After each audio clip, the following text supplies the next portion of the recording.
dangers sur la route à moto, c'est quelque chose qu'on apprend généralement avec l'expérience, qu'on ne les explique pas assez lorsqu'on est jeune permis.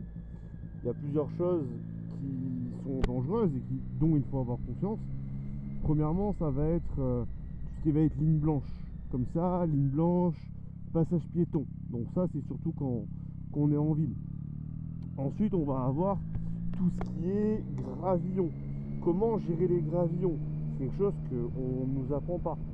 Dites-le moi dans les commentaires si vous aimeriez que je vous donne des conseils sur comment gérer les gravillons. Il y en a beaucoup qui disent s'il y a des gravillons, c'est cuit. Pas forcément. Il y a des techniques pour pouvoir esquiver ces gravillons. Enfin, esquiver, pour pouvoir faire en sorte de réduire les dégâts et de pouvoir s'en sortir indemne. Ensuite, on a tout ce qui est nid de poule. Ça, pareil, ça va être par rapport à votre allure, comment vous roulez. Donc ça, je trouve ça dommage. C'est des choses qu'à l'auto-école, on nous apprend pas assez.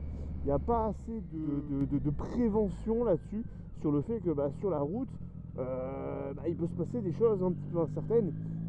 C'est pour ça qu'il est important de rouler en se disant quel est le pire qui puisse arriver après ce virage. Là, par exemple, si je commence à rouler un petit peu comme un débile, et que je me dis qu'est-ce qui pourrait arriver de pire après ce virage, il peut y avoir une voiture garée là, ici, en plein milieu, il peut y avoir un chat qui traverse. Toutes ces choses-là, c'est important d'en prendre conscience et vraiment de se poser les bonnes questions pendant qu'on roule.